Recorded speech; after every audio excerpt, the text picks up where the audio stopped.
Hello, and welcome to Precon Decon, the video series where I deconstruct the pre-constructed decks of Magic the Gathering's history. In this video, we are continuing our look at the Fifth Dawn pre-constructed decks, and we're going to look at Special Forces, which is a black and blue deck. So let's look at the deck list. So, 22 creatures, 5 artifacts, 5 instants, 4 sorceries, 24 land, mana curve off to the side there.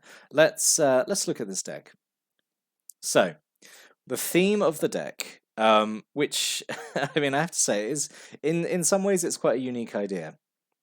So the reason why it's called Special Forces is that basically all the creatures in this deck are either heavily weighted towards either having high power or high toughness. The idea, being like, oh, no matter what the situation, you've got a creature that's specialized for that situation. It does not play like this. I had this deck, and let me tell you, it was not good out of the box. But let's look at the cards, and maybe you'll understand why I think that. So. Start off, so we have an Arachnoid, who's 6 mana for a 2/6 with reach. That's immediately not very good. Super expensive. Yeah, it's got really high power and it's got reach, but I mean, okay, fine. Not amazing start. Dross, so 3 Dross Crocodiles. This was really disappointing when I bought this deck, just because it's so disappointing, I think, just to get a vanilla creature in one of these pre-constructed decks. Like, I don't know. So it's just 4 mana for a 5/1. That's all it is. That's all it is. A single Ebon Drake, who's 3 mana for a 3/3 with Flyer, which is, that's pretty aggressively costed. But whenever a player casts a spell, you lose 1 life, that's quite a big drawback. So it kind of plays against itself. You want to play it early because it's very aggressively costed and you can be very aggressive with it. But then playing it early means it's early in the game when people are still casting a lot of spells. So this was like kind of, I don't know. I feel like the drawback would quickly outweigh the benefits of being a very aggressively costed attacker. Anyway, and 2 Emissaries of Despair. It's 3 mana for a 2/1 flyer, and whenever it deals combat damage to a player, they lose 1 life for every artifact they control. So it's a condition that you have no control over, basically. I mean, if you're playing these Mirrodin decks against each other, then likely they're going to have some artifacts out. So I feel like if you get like maybe 1, 2, 3 extra life loss out of the Emissary of Despair, I think that's doing okay. That's all right. So 2 Mer Quadrupods, so 4 mana for a 1/4, which is that is pretty horrible stats. But you can pay 3 to switch its power and toughness until end of turn, so it just becomes a 4/1, which is I feel like this is really overcosted, both like its actual casting cost and then the ability cost as well. Both I think really overcosted for what this thing does. Yeah, I don't know if it'd been I don't know. I feel like at that cost it should have been a 2/5 maybe. Like 2/5, I think would make it a bit more interesting, a bit better. But obviously it would be better because it had better stats. But anyway, yeah, not impressed by Mer Quadrupod. A single Pewter Golem, 5 mana for a 4/2. It has regeneration. That's still, I think that's still expensive, isn't it? At least it's got regeneration, I suppose. I think this is actually probably one of the better cards in the deck, which is quite sad to say. We have 2 Plasma Elementals, who's that's 6 mana for a 4/1 unblockable, which I mean, a 4 power unblockable creature is good, but again, 6 mana is quite pricey, and only having 1 toughness does make it very frail. Just because it can't be blocked doesn't mean it can't be dealt with in other ways. And then a single Wizard Replica, 3 mana for a 1/3 flyer, and you can pay 1 blue, sacrifice it, counter a spell unless the controller pays 2. Wizard Replica is pretty good. I like Wizard Replica. Again, I feel like that's one of the better cards in the deck. And then we have 1 Steel Wall, who's just a 1 mana 0/4 defender. Okay, yep. Perfectly good early game blocker. 3 Yotian Soldiers, which is, it was such a surprise to see Yotian Soldier get a reprint. So 3 mana for a 1/4 Vigilance, which is not awful, but also not too impressive. But it's it's okay. It's okay. Solid 5 out of 10 for Yotian Soldier. And then weirdly, I don't know why. I think maybe because the color balance is more towards black. But we have 3 Leaden Mers and 1 Silver Mer. Yep, they're defined just 2 mana. 1/1s, they give you colored mana. Yep. So that's the creatures. That was the special forces. So this is the tools for the special forces to use. So it's honestly it's just such a random grab bag of blue and black spells. So we have a single annul, 1 blue mana, counter target artifact or enchantment spell. I mean it's a hard counter. I mean it's got conditions, but hard counter for 1 blue is not awful. It was interesting actually. I watched this is a tangent, but it's the most interesting thing I can say about Annul and kind of this deck as a whole.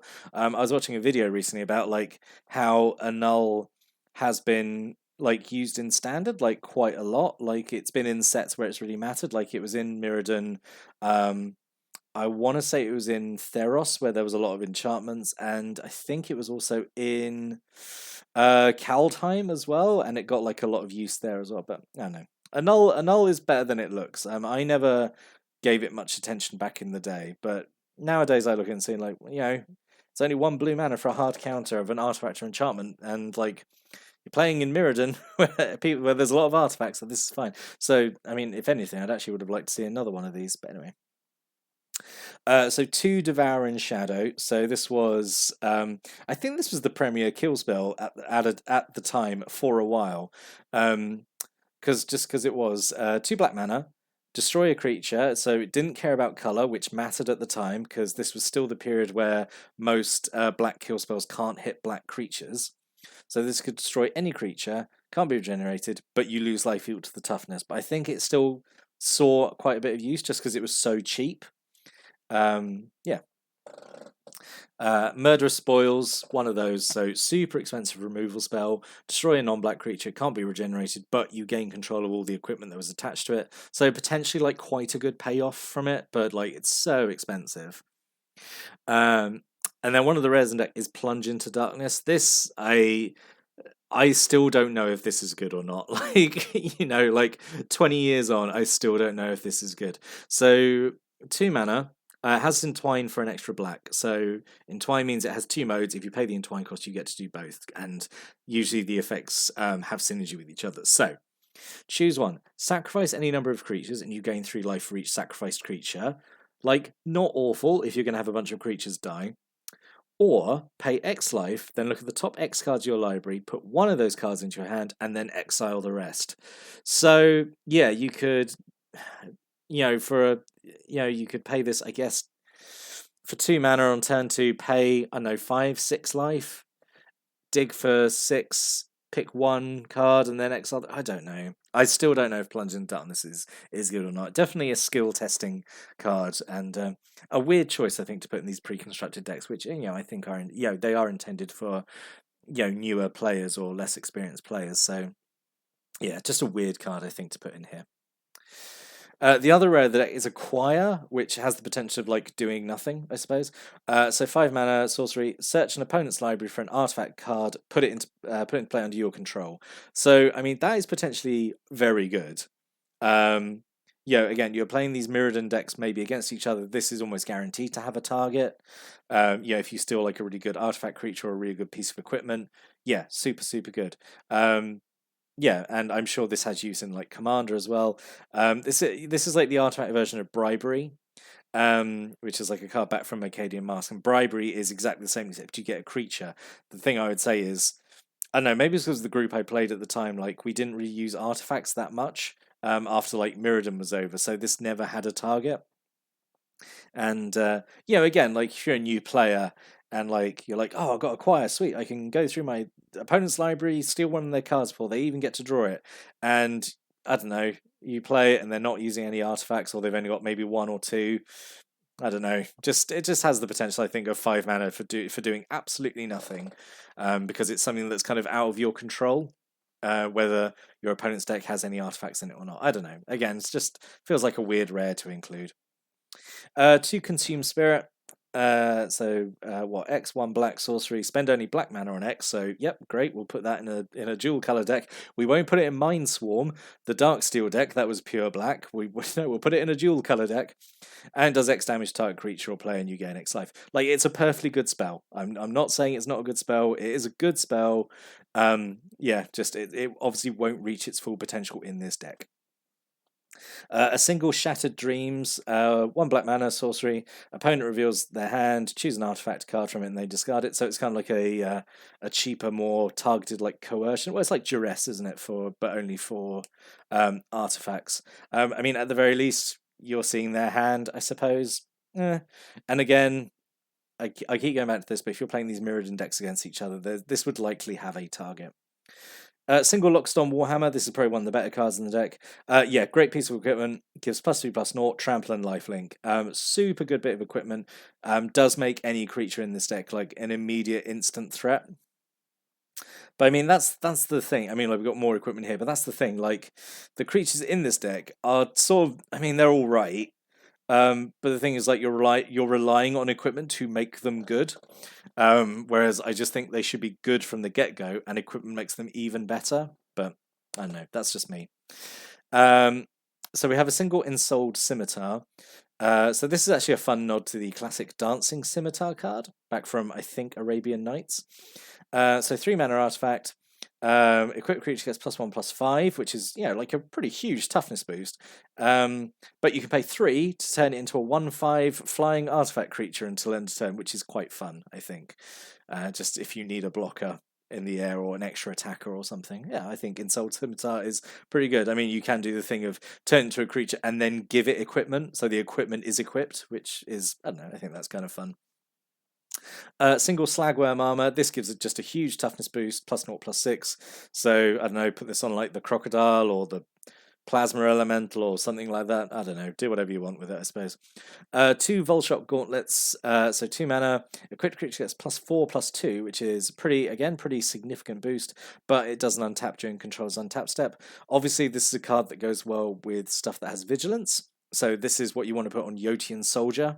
100%, because then he's a 5/6 vigilance, which is, I mean, that's actually pretty good. Actually, in that case, would have wanted to see another Volshot Gauntlets in the deck. And then Whisper Silk Cloak. This is absolute all-star of equipment. I'm so shocked it's like common. But yeah, 3 mana, equipped creature is unblockable and has Shroud, and it's like fairly cheap to equip as well. This used to be everywhere, like when we used to play. I know that goes kind of against what I said about Acquire, and like, oh, we didn't reuse artifacts, but everyone definitely used Whisper Silk Cloak because it was so good. So good at casual play. Anyway, let's talk about what could have been. So I was convinced it had cranial plating in the deck, but it obviously didn't. Cranial plating, I think, should have been in this deck. Cranial plating to me is like the absolute epitome of like, an equipment that swings completely one way. So it gives the equipped creature +1/+0 for every artifact you control. And it's super cheap to cast, it's super cheap to equip, and you can spend 2 black mana to instantly equip it to a creature. So, I mean, cranial plating, for affinity decks, this was like, I feel like the last big bone that like affinity decks got, honestly, because it's like, oh, your cards that you're casting for cheaper because they have affinity for artifacts, why not give them cranial plating to make them super overpowered as well? So, yeah. So cranial plating, I feel, definitely should have been here, because you've actually got like a decent number of artifacts in here. Grafted War Gear, I'm also surprised wasn't in here, because this was this is a Fifth Dawn card. So it's gives equipped creature +3/+2, and I think it's only got equip 0. I think, like a Clever Boy. I've covered up the equip cost, but it's got a very cheap equip cost. The downside being, if the War Gear ever comes off the creature, like, it gets killed. But it's fine. Like, +3/+2 is such a good boost for, like, really cheap. Yeah, it's fine. Neurok Spy, it's just it's 3 mana for a 2/2. It's unblockable if the defending player controls an artifact. I think that would have been fine. And Fire Shrieker, just an equipment that gives double strike. Again, I think that would have gone well with your creature. Anything that gives first strike, I think, would have been fine in this deck, because you've got so many creatures that have a high power compared to their toughness. As for alternate rares, I do think the rares in here are pretty bad. I would have gone with probably Beacon of Unrest. So this is a series of cards in Fifth Dawn, these beacons. They're pretty popular from what I understand. So 5 mana sorcery, and you just get an artifact or creature from any graveyard back into play under your control, and then Beacon of Unrest gets shuffled back into your library so you can then do it again.